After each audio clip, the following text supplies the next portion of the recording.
ہم کہتے ہیں کیا پیدی اور کیا پیدی کا شوربہ بلا وجہ اپنے نمبر ٹاگنے کے لیے جھوٹ بولتا ہے۔ اگر سچا ہے تو دلیل کے ساتھ، ثبوت کے ساتھ یہ بات دکھا دے کہ کس حنفی بزرگ کو ہم نے اپنا امام بنا کر پیش کیا۔ اور تمہیں تو سور کہہ کے چلے جائیں تو تم لوگ آگے بول نہیں سکتے ہو، بلکہ سور نہیں، سورہ دے سور۔ وہ عقلوں پیدل، عقلوں ویلی، بونگی مار پارٹی، تمہیں ذرا سی بھی عقل ہوتی تو تم اسے ہمارا عیب نہ سمجھتے، کیونکہ گالی کا جواب نہ دینا کمزوری نہیں، عیب نہیں، فضیلت ہے۔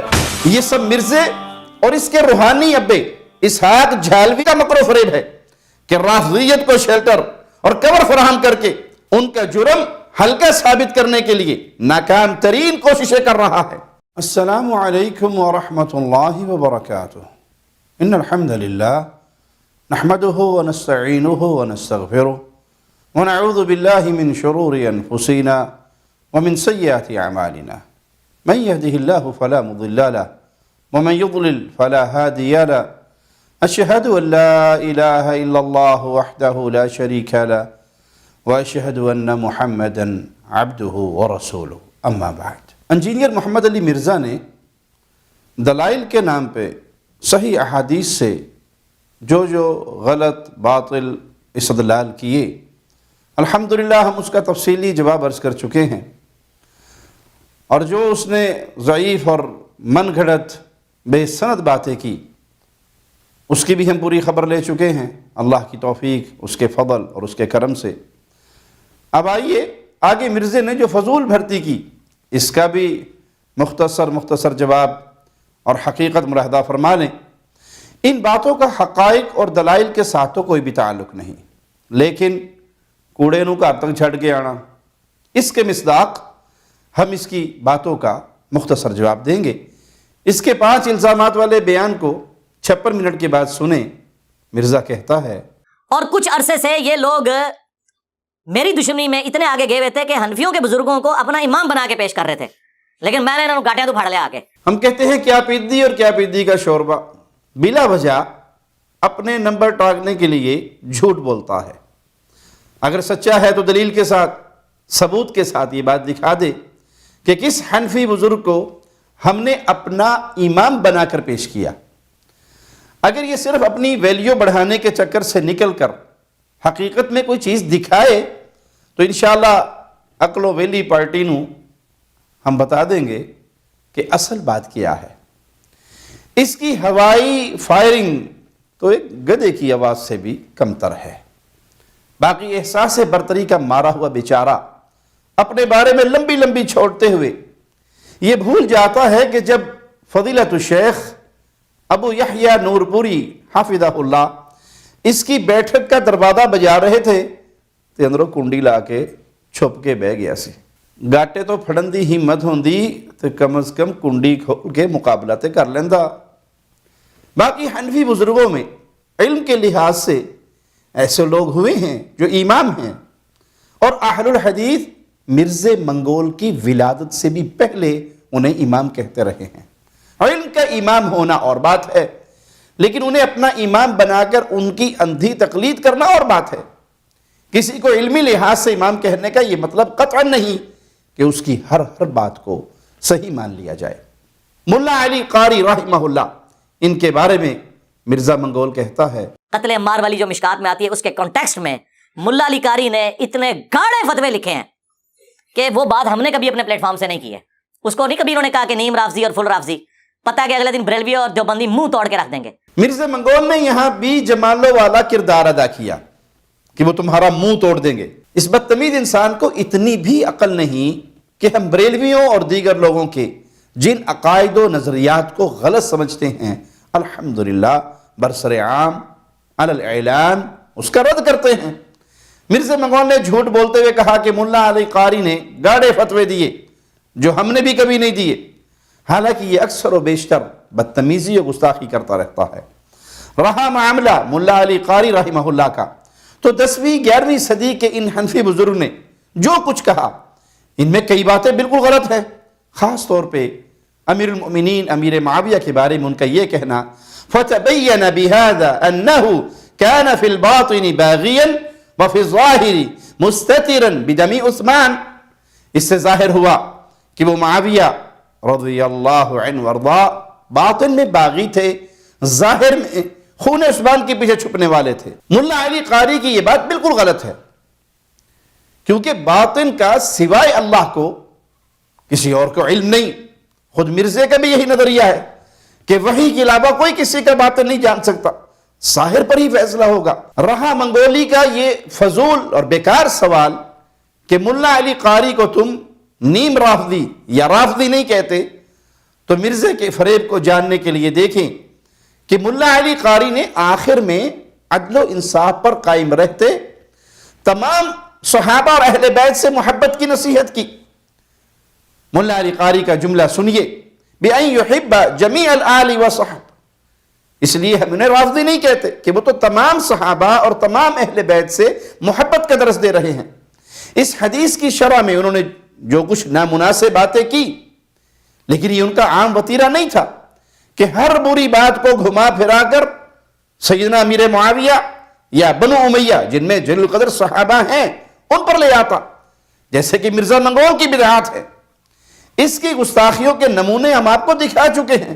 پھر رسول اللہ صلی اللہ علیہ وسلم کی مبارک زبان سے جنت کی خوشخبری پانے والے صحابی امیر المؤمنین امیر معاویہ کے لیے یہ رضی اللہ عنہ کے کلمات بھی دل پہ پتھر رکھ کر کہتا ہے، اور یہ بات خود اقرار کر چکا ہے۔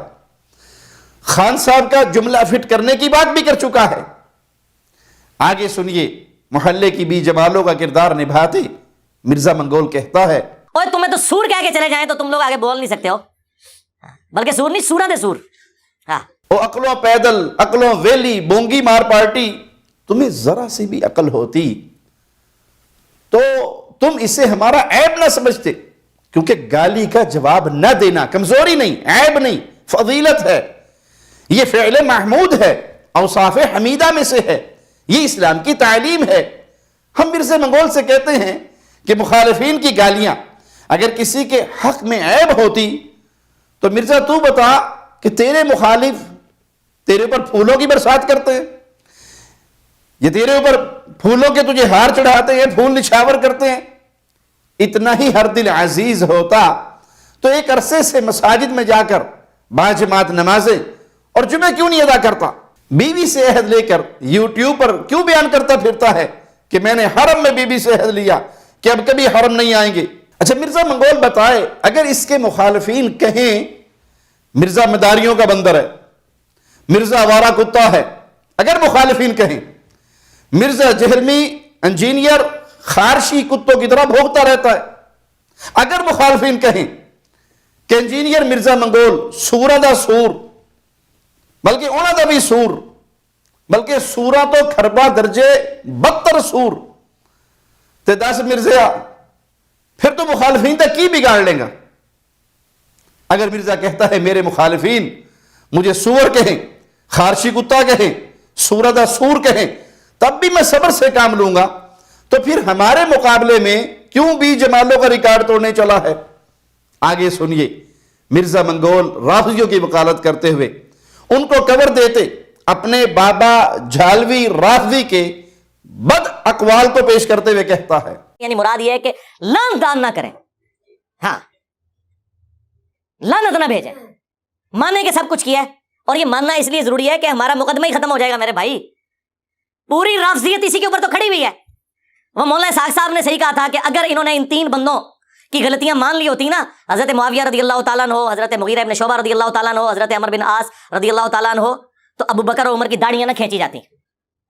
یہ وہاں تک پہنچے اس لیے کہ جب انہوں نے کہا کہ یہ کیا تو ان کو تو پتا چل گیا کہ یہ تو وہ لوگ تھے جن کے بارے میں تو بخاری مسلم میں چیزیں آئی ہوئی تھیں، لہٰذا یہ منہج جو اہل سنت کا فراڈ کے اوپر مبنی ہے، انہوں نے یہ رزلٹ نکالا اور ان کا سودا پھر بک گیا، ظاہر ہے۔ یہ سب مرزے اور اس کے روحانی ابے اسحاق جھالوی کا مکر و فریب ہے کہ رافضیت کو شیلٹر اور کور فراہم کر کے ان کا جرم ہلکا ثابت کرنے کے لیے ناکام ترین کوششیں کر رہا ہے۔ اس کا بابا جھالوی وہ تو خود سیدنا عثمان رضی اللہ عنہ وارضا کی شان میں بغض بھرے مکروہ انداز اور گھٹیا اسلوب میں بیان بیانی کرتے کرتے ہلاک ہو گیا۔ یہ کیا اس کے خرافات سنا کر لوگوں کو بیوقوف بنا رہا ہے؟ رافضیت کا دفاع تو ان کا مشن ہے۔ کیونکہ یہ اس بیکار سودے کے خریدار بنے بلکہ بیوپار بن گئے، ہول سیل کے حساب سے یہ سودا فروخت کرنے لگے، لیکن یاد رکھیں کہ یہ سراسر خسارے کا سودا اور آخرت کی تباہی کا سودا ہے۔ بخاری و مسلم سے ہی امیر معاویہ عمر بن عاص سیدنا مغیرہ رضوان اللہ علیہ مجمعین کے جنتی ہونے کا ثبوت ملتا ہے۔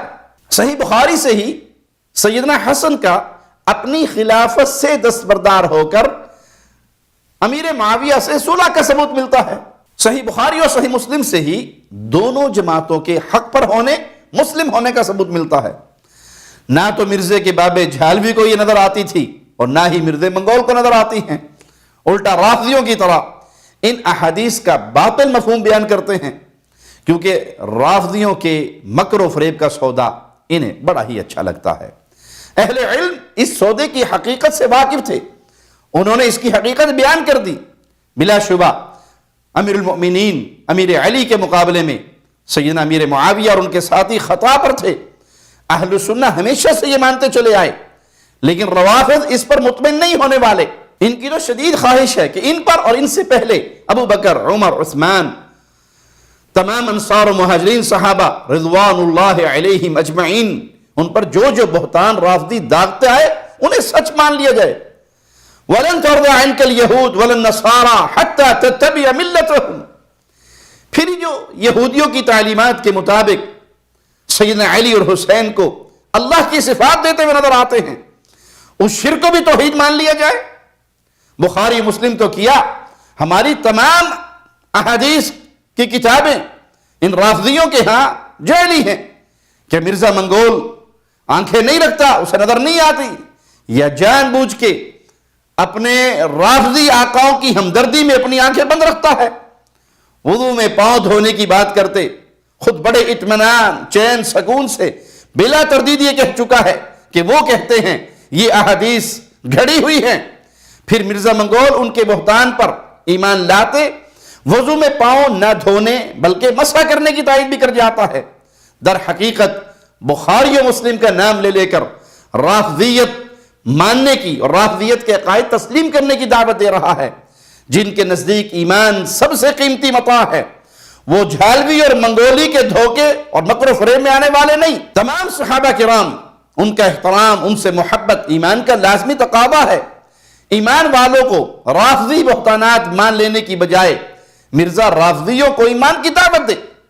اگر وہ رافضی نہیں تو پھر ہر وقت صحابہ پر الزامات کیوں لگاتا ہے؟